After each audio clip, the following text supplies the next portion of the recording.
Bonjour, de nouveau une petite vidéo concernant la série Questions-réponses avec Cyril Bélanger. Mon nom est Cyril Bélanger, je pratique les thérapies intuitives depuis plus de 25 années, je suis également enseignant depuis plusieurs années, depuis plus de 15 ans.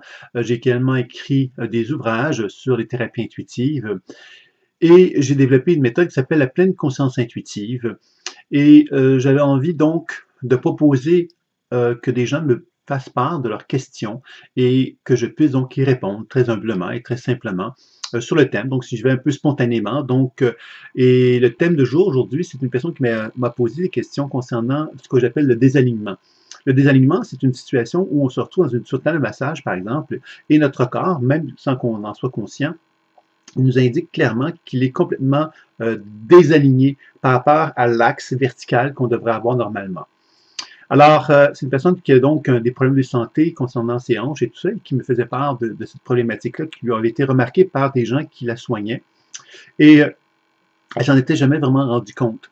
Et c'était intéressant parce que ça veut donc dire justement que si on développe une attention envers soi, qu'est-ce qu'on va découvrir? C'est que cette attention-là va nous amener à constater que notre énergie à l'intérieur de soi, ben, quelque part, elle circule. Et elle circule selon sa capacité, son habileté justement à trouver une voie de circulation. Et quelquefois, lorsqu'on vit des perturbations, que l'on vit des traumatismes, sans qu'on s'en rende compte, ben quelque part, il y a des zones de notre corps qui vont être moins habitées que d'autres, qui vont faire qu'on va finalement compenser en développant des structures musculaires, je dirais, qui vont finalement se désaligner par rapport à l'axe terrestre, l'axe physique qu'on devrait avoir, qui serait un axe comme celui-ci. Donc, ça veut donc dire qu'on va développer des situations où on va être un petit peu comme désaligné par rapport à l'axe vertical. Et comment ça va prendre forme, ça? Souvent, dans l'observation des champs énergétiques, on constate qu'il y a plusieurs états dans un champ énergétique. Moi, j'en ai défini 7. Il y a l'équilibre, qui est un champ énergétique parfait. Il y a le désaligné, que je vais vous expliquer. Il y a l'hyperactif, qui est un champ énergétique dans lequel il y a beaucoup trop de dépenses énergétiques inutiles. Il y a l'hypoactif, dans lequel, justement, il n'y a pas assez de dépenses énergétiques, c'est-à-dire que le champ énergétique tend à contenir l'énergie vitale. Il y a l'hyperactif surchargé, qui est une conséquence de l'hyperactivité, qui va donc entraîner des faiblesses, des processus inflammatoires dans le corps, qui vont amener donc des vides énergétiques dans certaines régions du corps. Et il y a l'hypoactif surchargé qui va donc indiquer souvent des congestions, des stagnations, qui vont également créer des vides dans le corps et qui vont générer souvent des problèmes qui sont plus ou moins importants, mais qui vont indiquer que le corps fonctionne moins bien. Et ensuite, il y a l'épuisement, qui est un état où le champ énergétique est tellement rendu faible qu'il n'est plus en mesure donc de rayonner adéquatement, ce qui veut donc dire que la personne est vraiment propice à développer des perturbations au niveau de sa santé. Donc voilà, ça c'était les 7 états. Je ne voulais pas parler du désalignement, donc je vais vous en parler. Le désalignement est provoqué fréquemment par des situations de choc. Le choc, ça peut être par exemple un accident de voiture. L'accident de voiture, c'est un choc physique et comme c'est un accident qui est soudain, qui est brusque, le champ énergétique n'est pas toujours en mesure de s'ajuster à ce choc physique-là, d'une part. Et comme il se sent en danger, les cellules du corps se sentent en danger, il va y avoir un processus de désensibilisation des cellules qui va se faire dans une région qui est concernée, dans laquelle on s'est senti en danger. Et cette zone de désensibilisation-là va faire que la lumière qui est reçue et qui est émise par les cellules du corps qui produisent le champ énergétique vont se retrouver dans une position comme s'ils fermaient le courant. Et en fermant le courant, bien, ça veut donc dire quelque part que le champ énergétique, quand on observe le champ énergétique d'une personne, on va constater que le champ énergétique n'est pas aligné par rapport au corps physique, comme s'il y avait comme vraiment des désalignements véritablement qui s'effectuaient. Ces désalignements-là, évidemment, ont un impact, donc, d'un point de vue de l'aura, bien évidemment, mais maintenant provoquer aussi quelque chose d'assez intéressant concernant la structure musculaire, puisque la structure musculaire se trouvant dans une position où il y a un désalignement, où les cellules du corps ne sont pas en rayonnement dans certaines régions du corps, ben, il va se retrouver, sans qu'on en soit conscient, on va trouver une certaine façon de trouver une tentative de réaligner notre corps en faisant un certain effort, une compensation musculaire, une compensation cellulaire, qui va faire que notre corps, sans qu'on s'en rende compte, va finalement développer des compensations, mais qui fait qu'on n'est pas nécessairement dans un alignement optimal. C'est-à-dire que l'alignement optimal, c'est l'alignement dans lequel le corps est en santé parfaite. S'il y a des endroits où il y a des manques énergétiques qui se font ou des désalignements qui se font, ben la matière, la cellule, les cellules du corps, la matière, les organes du corps vont essayer de compenser et il y a donc une structure musculaire qui va compenser cela et qui va faire effectivement que notre corps va devenir entre guillemets croche. Croche parce qu'il essaie de compenser le désordre qui a eu lieu là.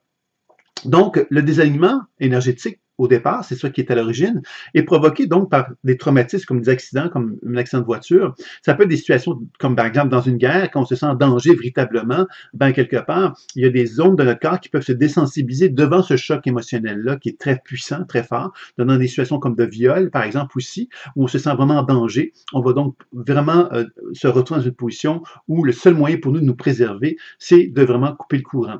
Donc, c'est certain que à l'origine du désalignement, on peut facilement envisager qu'il y a eu donc un certain traumatisme qui peut être plus ou moins important et qui peut être plus ou moins localisé dans le corps. Et c'est ça, quelque part, qui va faire que dans l'observation du champ énergétique, on va donc observer ce désalignement-là. Ce désalignement-là va, avec le temps, avoir un impact sur le corps physique, puisque le corps physique va chercher, lui, à compenser le désordre qui a eu lieu dans le champ énergétique. Et c'est là, quelque part, qu'on va finalement, sans se rendre compte, se tortiller physiquement parlant. On va constater que notre corps musculaire, notre structure musculaire, a finalement vécu des torsions, a vécu des phénomènes de compensation. On est droit, droite, on est beaucoup développé musculairement d'un côté plutôt que l'autre, ainsi de suite, pour parvenir justement à trouver cette forme de compensation qui va faire que notre corps va retrouver une certaine forme d'équilibre. Une certaine forme d'équilibre, évidemment, qui est relative, puisque la cause originelle du problème, c'est de ramener la conscience dans la région dans laquelle on s'est désaligné. C'est ça l'objectif, finalement, qu'on doit se rappeler. Et c'est là, évidemment, que la pratique de l'enracinement que je propose régulièrement dans les petits vidéos, parce que c'est vraiment une technique de base qui est toute simple, mais qui a l'air toute simple, puis finalement, qui est fondamentale, puisqu'elle nous rappelle, finalement, de quelle façon que j'habite mon corps, de quelle façon que ma conscience habite mon corps. C'est la meilleure façon pour nous d'apprendre justement à découvrir de quelle façon que l'énergie circule en moi, de quelle façon que les cellules de mon corps absorbent et émettent de la lumière. Et c'est comme ça que je peux arriver à développer une plus grande conscience du travail que je peux effectuer sur moi-même. Donc, moi, je vous invite à vous inscrire sur le site développementconscience.com pour recevoir le module 1 gratuitement, dans lequel la pratique de l'enracinement vous est proposée et dans lequel vous allez pouvoir découvrir justement de quelle façon que cette pratique de l'enracinement, si vous la pratiquez au moins une fois par jour, peut vraiment vous aider à identifier. Tantôt, je vous ai parlé de 7 états qu'on retrouve dans le champ énergétique, mais certainement qu'on pourrait dire que si vous êtes attentif, vous allez pouvoir identifier dans votre aura, dans votre champ énergétique, lesquels de ces états-là sont les plus importants et vous allez pouvoir, bien évidemment, apprendre donc à reconnaître que la pratique de l'enracinement peut avoir un impact positif pour cela. Alors, bien évidemment que si on veut approfondir le travail que l'on peut faire sur l'aura, bien évidemment, il y a des enseignements qui vont suivre par la suite, mais ceux-là sont payants. Mais avec la pratique d'enracinement, vous avez déjà une belle découverte à faire, une belle expérimentation et déjà constater que vous pouvez faire quelque chose dans l'immédiat pour augmenter votre potentiel santé et redonner justement aux cellules du corps leur capacité d'être lumineuses, de recevoir et d'absorber la lumière. Donc voilà, c'était ma petite réponse concernant donc cette question sur le désalignement. J'espère qu'elle vous a plu. Si elle vous a plu, n'hésitez pas à la partager, n'hésitez pas à la commenter également, puisque toutes les questions que vous pouvez me poser, ben moi j'essaye dans la mesure du possible d'y répondre par des petits vidéos comme celui que je viens de faire. Donc ça me fait plaisir si vous pouvez les commenter, si vous pouvez les partager, puisque cela me permet donc de diffuser ces informations que je fais gratuitement en fait. Donc voilà. Alors, si vous êtes intéressé pour en connaître plus sur la formation qui est proposée sur la pleine conscience intuitive, vous savez qu'il y a une formation personnelle dans laquelle il y a un encadrement pédagogique et un encadrement thérapeutique qui est proposé. C'est une très belle formation.